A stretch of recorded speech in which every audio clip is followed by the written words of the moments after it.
क्या है ताजमहल का रहस्य?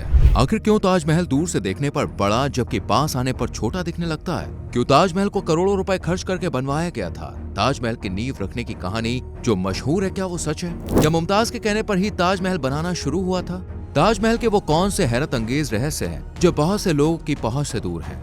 उस दौरान सीमेंट न होने पर कैसे ताजमहल को बनाया गया? चलिए आपको इसके इतिहास और इसके सीक्रेट से रूबरू कराते हैं। मोहब्बत की पहचान 7 अजूबों में से एक, खूबसूरती का बेजोड़ नमूना, हिंदू मुस्लिम जैसे धर्म के लोगों की मेहनत का सबूत ताजमहल आज सिर्फ भारत में ही नहीं बल्कि पूरी दुनिया में फेमस है। यहाँ पर हर साल तो छोड़िए, हर रोज हजारों की संख्या में टूरिस्ट ताजमहल की खूबसूरती निहारने आते हैं और ताजमहल की बनावट, शिल्पकारी, सफेद चमकदार मार्बल्स देखकर इसकी खूबसूरती में जैसे खो जाते हैं। बहुत से लोगों को यही पता है कि ताजमहल में सिर्फ शाहजहां और मुमताज की कब्र बनी है, लेकिन ऐसा नहीं है। शाहजहां की 2 बीवियों की कब्र भी यहीं पर मौजूद है, लेकिन सबसे ज्यादा शाहजहां जिस बीवी को पसंद करते थे, प्यार करते थे, वो सिर्फ मुमताज बेगम थी, जो खूबसूरती की मिसाल के संग संग काफी समझदार भी थी। यही वजह थी कि जब अकबर की डेथ के बाद खुर्रम और शाहजहां को राजगद्दी सौंपी गई तो मुमताज ने शासन करने के हर तरीके में शाहजहां की मदद की। लेकिन जब 1631 में मुमताज 14वें बच्चे को जन्म देने वाली थी, तब उनकी डेथ हो गई और वजह थी 30 घंटे तक चलने वाली प्रसव पीड़ा। और इसी दर्द में 17 जून 1631 को इन्होंने दुनिया को अलविदा कह दिया। लेकिन अपनी डेथ से पहले मुमताज ने शाहजहां को अपनी आखिरी ख्वाहिश बताई थी। उन्होंने कहा था कि मैंने सपनों में एक बहुत ही खूबसूरत महल और बाग देखा है। मैं भी चाहती हूँ कि आप मेरी याद में एक ऐसा ही मकबरा बनवाएं। डेथ के बाद मुमताज को बुरहानपुर की एक नदी के पास ही दफना दिया गया, लेकिन 6 महीने बाद मुमताज के शव को आगरा लाकर यमुना नदी के करीब दफना दिया गया और यहीं से शुरुआत हुई ताजमहल के बनने की। यहीं पर शाहजहां ने एक बड़ा चबूतरा बनवाकर मकबरा बनवाया था। मुमताज की जुदाई में शाहजहां तो जैसे बिखर से गए थे। हर वक्त मुमताज की याद में डूबे रहते, ना सही से खाते, ना ही किसी से बात करते। बस उनके दिमाग में एक ही बात गूंज रही थी, मुमताज की आखिरी ख्वाहिश। इसलिए साल 1632 में करीब 20,000 शिल्पकार, मजदूर, मूर्तिकार बुलाए गए। ताजमहल बनाने में सबसे ज्यादा हाथ कन्नौज के हिंदुओं का था। वहीं फूलों की नक्काशी के लिए पोखरा से कारीगर आए थे। साथ ही कश्मीर के रामलाल को बगीचे बनाने की जिम्मेदारी थी और अमानत खान को ताजमहल के पत्थरों पर कुरान की आयतें लिखने का काम मिला। ये नक्काशी ही ताजमहल को सबसे अलग बनाती है। ऐसा बताया जाता है कि ताजमहल को बनाने में करीब 32 करोड़ रुपए का खर्चा उस टाइम पे आया था, जिसमें मजदूरों की दिहाड़ी से लेकर ताजमहल में लगने वाले सभी खर्च शामिल थे।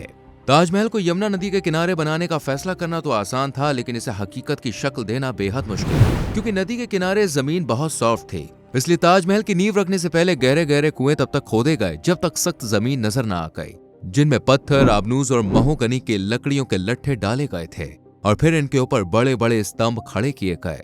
इस काम को अंजाम देने में पैसों से लेकर मजदूरों की मेहनत काफी जाया हुई, लेकिन आखिरकार ताजमहल की मजबूत नींव रख दी गई।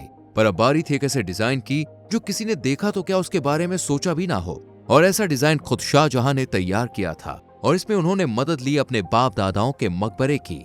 इन्होंने अपने फादर अकबर के मकबरे से मीनारों का आइडिया लिया, दादा के मकबरे से बिल्डिंग कोर का आइडिया आया और अपने अंकल के मकबरे से डूम का आइडिया लिया गया। इस तरह ताजमहल का डिजाइन बन के तैयार हुआ। डिजाइन तो तैयार हो गया था, पर अब बारी थी इसे बिल्ड करने की, जिसके लिए उसी वक्त ईंटों को बनवाया गया। ऐसा बताया जाता है कि ताजमहल में 20,000 कारीगरों के काम करने की वजह से आसपास के इलाके में खाने की कमी पड़ने लग गई। शाहजहां ने भी अपने मजदूरों का पेट भरने के लिए लाखों टन अनाज आगरा मंगवा लिया था। इतने सारे मजदूरों का खर्च, उनकी तनख्वाह और ताजमहल में खर्च किए गए पैसे दिन पर दिन शाही खजाने को कंगाल करते जा रहे थे।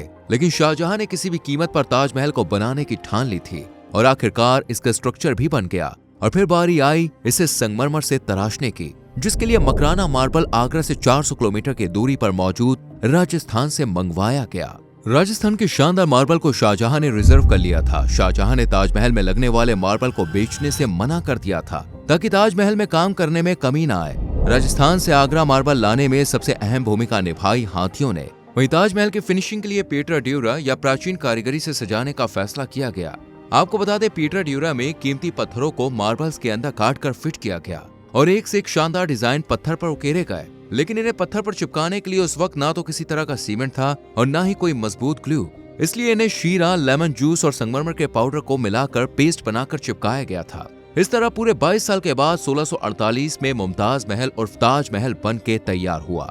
साल 1658 में औरंगजेब ने अपने ही पिता यानी शाहजहां को कैद कर लिया था। कैद के दौरान शाहजहां ने औरंगजेब से गुजारिश की कि इन्हें उस कमरे में कैद किया जाए जहां से ये ताजमहल का दीदार कर सके।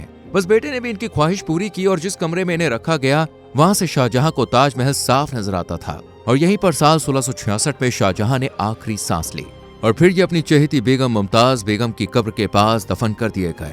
और ये प्रेम कहानी आज भी लोगों की जुबान पर रहती है। लेकिन ये बात बहुत ही कम लोग जानते हैं कि ताजमहल में इन दोनों के मकबरों के अलावा इनकी 2 और बेगमों की कब्रें भी मौजूद हैं।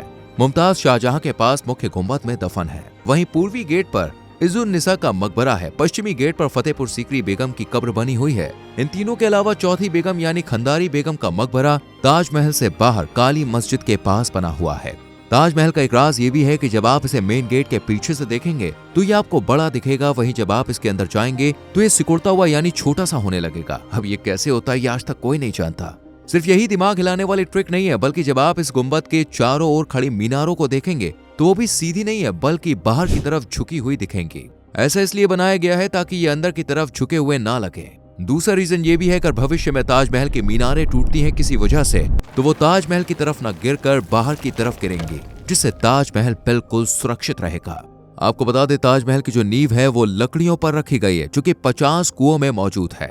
इन लकड़ियों की खास बात यह है कि जितना पानी में रहती हैं उतनी ही ज्यादा मजबूत होती जाती है, इसलिए इन लकड़ियों का इस्तेमाल किया गया जिससे यमुना नदी का पानी इनको मजबूती देता रहे और ताजमहल सदियों तक ऐसे ही मजबूती के संग खड़ा रहे। कई लोग लाइट को लेकर भी कश्मकश में रहते हैं। आपको बता दें ताजमहल में लाइट इसलिए नहीं लगाई गई क्योंकि ये सफेद पत्थर लाइट को सबसे ज्यादा रिफ्लेक्ट करेंगे और काफी ज्यादा चमक उठेंगे, जिससे कीट पतंगे ताजमहल पर आ चिपकेंगे और पत्थर खराब होने का खतरा बना रहेगा। और वैसे भी ताजमहल अपने सफेद रंग की वजह से चांद की रोशनी में चमक उठता है, इसलिए लाइट की खास जरूरत नहीं पड़ती। तो दोस्तों ये थे ताजमहल के वो रहस्य जो सबको चौंका देते हैं। वीडियो अगर आपको अच्छी लगी हो तो वीडियो को लाइक और शेयर करें और चैनल को सब्सक्राइब करके बेल आइकॉन प्रेस करें, जिससे आने वाली वीडियोस आपसे मिस ना हो। मिलते हैं आपसे अगली वीडियो में। Till then bye bye, take care.